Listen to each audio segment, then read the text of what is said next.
नमस्कार। मैं डॉक्टर अंजू अग्रवाल आपके समक्ष पुनः मैथिली शरण गुप्त की यशोधरा काव्य से उद्धृत व्याख्याएं करने के लिए प्रस्तुत हूँ।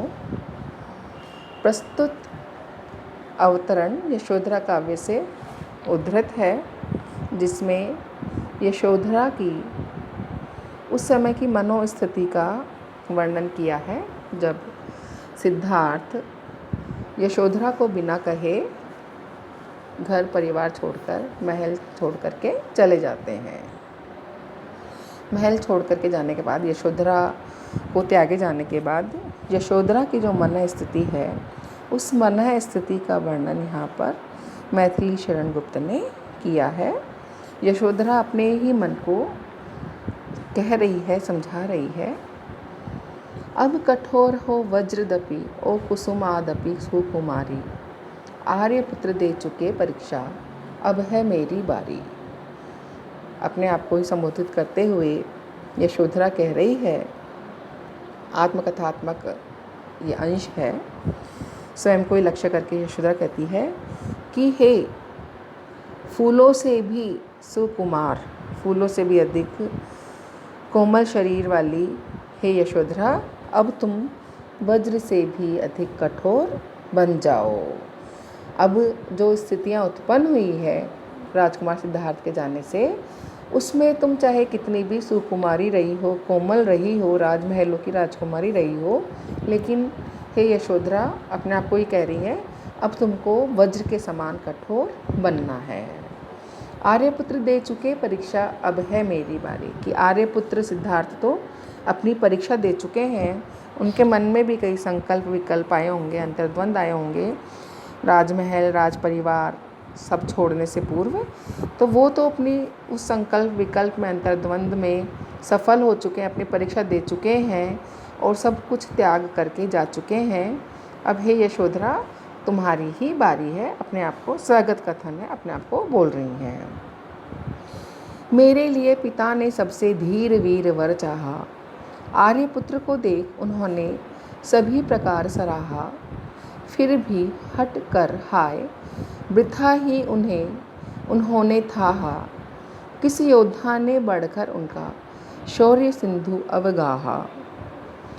क्यों कर सिद्ध करूं अपने को मैं उन नर की नारी, आर्यपुत्र दे चुके परीक्षा, अब है मेरी बारी। ये कह रहे हैं कि मेरे पिता ने मेरे लिए बहुत ही धैर्यवान और वीर वर चाहा था, मेरे लिए पति चाहा था, और आर्यपुत्र को जब उन्होंने देखा तो जैसा मेरे लिए उनको पति चाहिए था, वर चाहिए था, वैसा ही वर उनको सिद्धार्थ के रूप में दिखाई दिया था, मिला था। और उनके निश्चय की जब उन्होंने यशोधरा के लिए, मेरे लिए सिद्धार्थ को चुना था, तो इस निर्णय को सभी लोगों ने सराहा था, उसकी प्रशंसा की थी।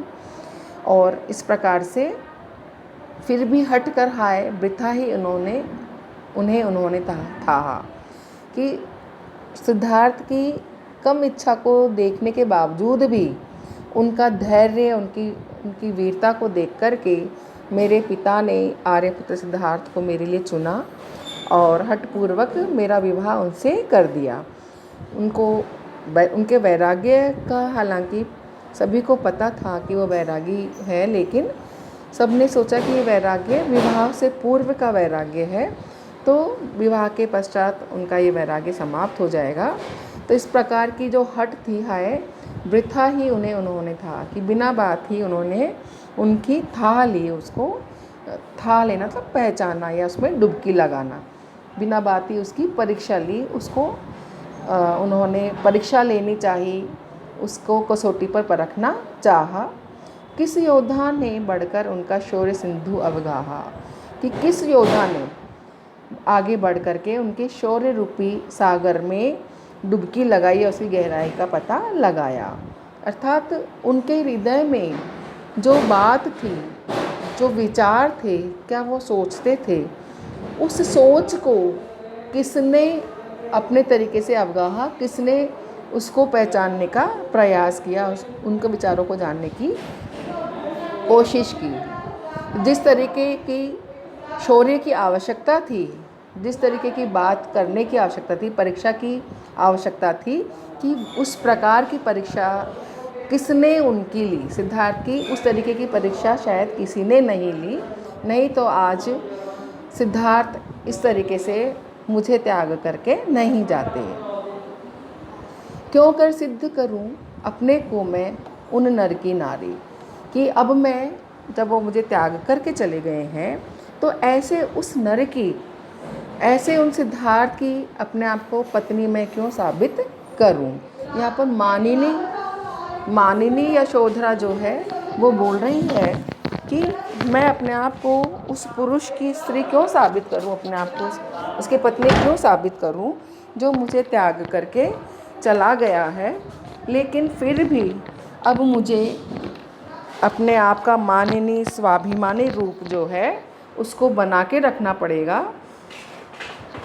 कि आर्यपुत्र ने मेरे रूप में कितनी सही स्त्री का चयन किया था, किस राजकुमारी का चयन किया था।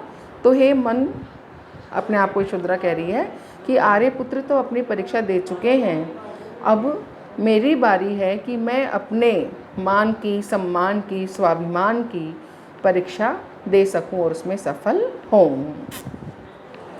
देख कराल काल सा जिसको कांप उठे सब भय से, गिरे प्रतिद्वंदी नंदार्जुन नागदत्त जिस है से, वह तुरंग पालित कुरंग सा नत हो गया विनय से, क्यों न गूंजती रंग भूमि फिर उनके जय जय से, निकला वहाँ कौन उन जैसा प्रबल पराक्रमकारी, आर्यपुत्र दे चुके परीक्षा अब है मेरी बारी।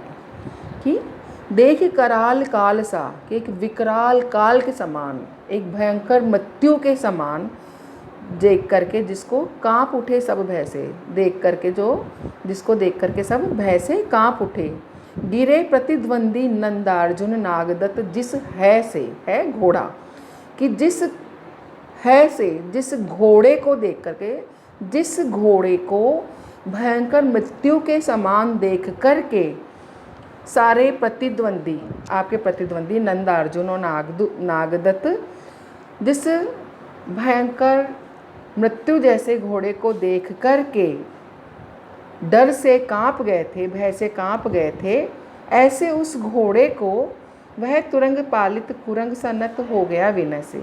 ऐसा भयंकर मृत्यु जैसा घोड़ा आपके समक्ष पाले हुए हिरन के समान विनत हो गया, नत हो गया, झुक गया। ऐसा घोड़ा जिससे कि नागदत्त और नंदार्जुन जैसे लोग देख करके ही कांप गए, भय से थरथराने लग गए, ऐसा वह विकराल घोड़ा आपके समक्ष पाले हुए हिरन के समान। हिरन अगर पाला हुआ नहीं होता है तो वो थोड़ा सा चंचल हो सकता है, परेशान करने वाला हो सकता है, लेकिन घर पर पाला हुआ जो हिरन है वो तो बहुत ही भोला सीधा और सहज हो जाता है। तो ऐसे ही वो घोड़ा, मृत्यु के समान जो घोड़ा था, वह भी सिद्धार्थ के समक्ष एक पाले हुए हिरन के समान झुक गया।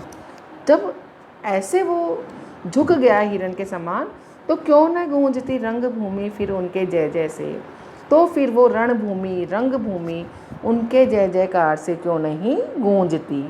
अर्थात कहने का आशय यह है कि सिद्धार्थ की सब तरीके से परीक्षा ली गई थी, कहीं भी कैसे भी वो ऐसा नहीं था कि यशोधरा के लिए खरे ना उतरते हों। बड़े बड़े पराक्रमकारी जो थे उनको भी उन्होंने एक तरीके से विजित कर लिया था। तो निकला वहाँ कौन उन जैसा प्रबल पराक्रमकारी, कि बताओ उनका जैसा कौन पराक्रमकारी, प्रबल पराक्रमकारी वहाँ पर उस रणभूमि में था। तो ऐसे में आर्यपुत्र सिद्धार्थ जो हैं वो तो अपनी परीक्षा दे चुके हैं। हे यशोधरा अपने मन से ही कह रही हैं, अब तुम्हारी बारी है कि तुम अपनी परीक्षा दो।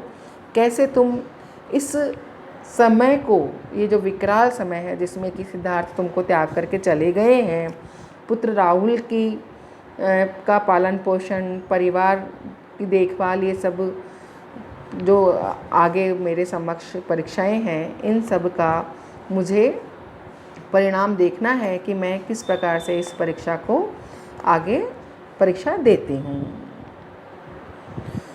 सभी सुंदरी बालाओं में मुझे उन्होंने माना, सबने मेरा भाग्य सराहा, सबने रूप बखाना। खेद किसी ने उन्हें न फिर भी ठीक ठीक पहचाना, भेद चुने जाने का अपने मैंने भी अब जाना। इस दिन के उपयुक्त पात्र की उन्हें खोज थी सारी, आर्यपुत्र दे चुके परीक्षा, अब है मेरी बारी। ये बोल रहे हैं कि जिस समय विवाह के समय जब अपन वधू के लिए चयन करते हैं, तो उस चयन के समय जितनी भी सुंदर बालिकाएं, सौंदर्यशाली कन्याएं थीं, उन सब में बढ़ कर के उन्होंने मुझे चुना और मुझे ही सबसे सौंदर्यशाली समझाया, माना। और जब उन्होंने मुझे अपने लिए उपयुक्त समझा पत्नी के रूप में, कपिला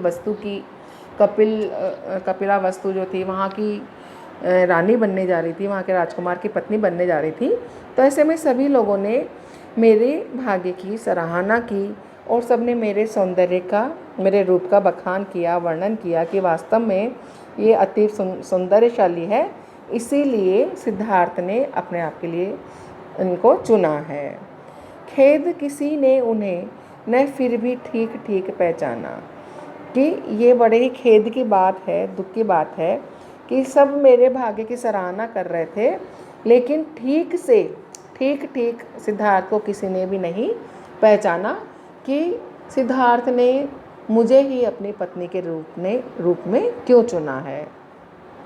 भेद चुने जाने का अपने मैंने भी अब जाना, कि कह रही है यशोधरा कि आज मुझे इस चीज़ का रहस्य पता चला है, मुझे रहस्य का एहसास हो रहा है कि उन्होंने मुझे उस दिन अपने आप के लिए क्यों चुना था, क्योंकि इस दिन के उपयुक्त पात्र की उन्हें खोज थी सारी, कि आज के दिन के लिए, अर्थात जिस दिन वो राजमहल का त्याग करेंगे, पत्नी का त्याग करेंगे, पुत्र का त्याग करेंगे, घर से निष्क्रमण करेंगे, इस दिन के लिए, इस चीज़ को सहन करने के लिए उनको एक उपयुक्त पात्र की आवश्यकता थी, कि कौन मेरे इस किसी भी प्रकार का, जो जिस समय उन्होंने विवाह किया उस समय भी वो अनिर्णय की स्थिति में थे, उनका मन तब भी वैराग्य की ओर ही ज़्यादा झुका करता था। तो आज यशोधरा सोच रही है कि मुझे आज पता चला कि उन्होंने मुझे उस दिन विवाह के उपयुक्त क्यों समझा था। वास्तव में वो अपने आप के लिए मेरी जैसी एक ऐसी स्त्री की कामना कर रहे थे जो इनके निष्क्रमण के समय को, निष्क्रमण की घटना को झेल सके। इस चीज़ के लिए उन्होंने मुझे ज़रूर उपयुक्त पाया था। तो ऐसे में आर्यपुत्र तो अपनी परीक्षा दे चुके हैं, अब परीक्षा देने की मेरी बारी है। मेरे रूप रंग यदि तुझको अपना गर्व रहा है, तो उसके झूठे गौरव का तूने भार सहा है। तू परिवर्तनशील उन्होंने कितनी बार कहा है, फूला दिन किस अंधकार में डूबा और बहा है, किंतु अंतरात्मा भी मेरा था क्या विकृत विकारी। आर्यपुत्र दे चुके परीक्षा, अब है मेरी बारी। अब यहाँ पर बोल रही है, अपने आप को ही संबोधित कर रही हैं कि मेरे रंग रूप, अपने आप को कह रही है कि हे मेरे रंग रूप, तुमको अपने आप पर बड़ा गर्व था। कोई भी स्त्री अपने सौंदर्य पर अगर वो और अधिक सौंदर्यशाली है, सबसे उसका सुंदरता, उसके निखार होता है, तो उसको इस चीज़ पर गर्व होता है। तो यशोधरा भी बहुत ही सौंदर्यशाली थी, अति सौंदर्यशाली थी। तो ऐसे में अपने आप को कह रही है कि ये मेरे रंग रूप, तुझको अपने आप पर बड़ा गर्व था, बड़ा घमंड था, अभिमान था कि तू अपने आप में बहुत ही सौंदर्यशाली है, अद्वितीय सौंदर्यशाली, अप्रतिम सौंदर्यशाली थी यशोधरा। मैं इंद्रिय शक्ति रंग रूप, तो उसके झूठे गौरव का तूने भार सहा है, कि अरे मेरे रंग रूप, अगर तुझको अपने आप पर बड़ा गर्व और घमंड रहा, तो वास्तव में तूने अपने आप का झूठा जो गौरव है उसका ही भार सहन किया है।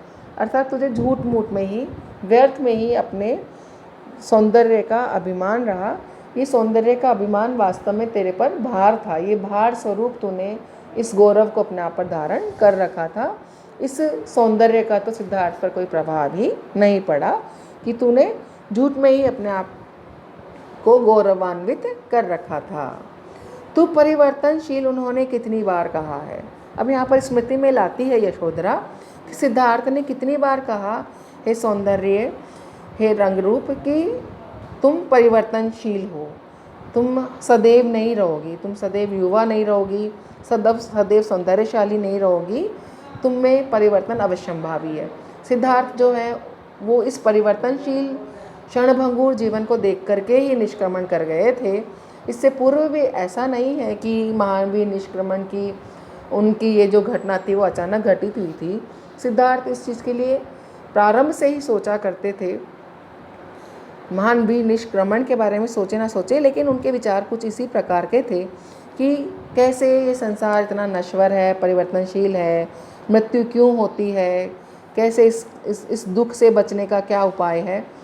तो इस संदर्भ में बातें करते हुए यशोधरा से भी उन्होंने पहले कहा होगा कि कितनी बार, अब उसी बात को स्मृति में ला रही हैं यशोधरा कि तू परिवर्तनशील है, उन्होंने सिद्धार्थ ने कितनी ही बार कहा है। फूला दिन किस अंधकार में डूबा और बहा है। कितनी ही बार उन्होंने कहा कि ये जो दिन फूलता है, दिन होता है, दिन खिलता है, तो आखिर ये पूरा दिन जो कि पूरे विश्व को प्रकाश देता है, उजाला देता है, आखिर ये भी अंधकार में ही डूब जाता है, अंधकार में ही बह जाता है। तो जब जो दिवस भी अंधकार में डूब जाता है, बह जाता है, तो फिर सौंदर्य का तो स्थायित्व ही क्या है, ये तो बहुत ही परिवर्तनशील चीज़ है। किंतु अंतरात्मा भी मेरा था क्या विकृत विकारी, आर्य पुत्र दे चुके परीक्षा, अब है मेरी बारी।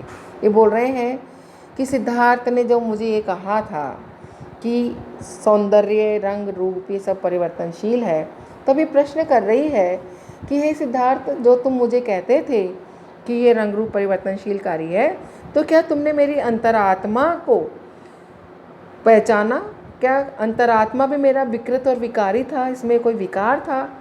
तुम मेरे रूप सौंदर्य को ना देख करके मेरी अंतरात्मा को ही पहचान लेते कि मेरी अंतरात्मा में, मेरे आत्मा में क्या था। क्या उसको भी तुमने विकृत पाया था, विकारी पाया था कि तुम मुझको छोड़ करके जा पाए?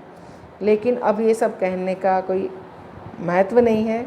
आर्यपुत्र तो अब परीक्षा दे चुके हैं, अब परीक्षा देने की मेरी बारी है।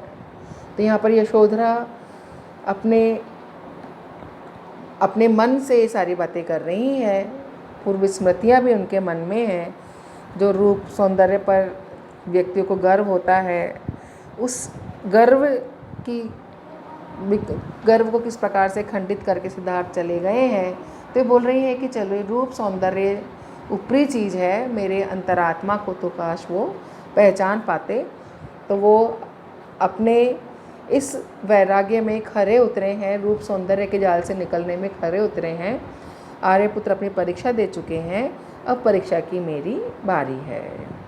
आज हम इतना ही करेंगे, अगली कड़ी में पुनः मिलते हैं। धन्यवाद।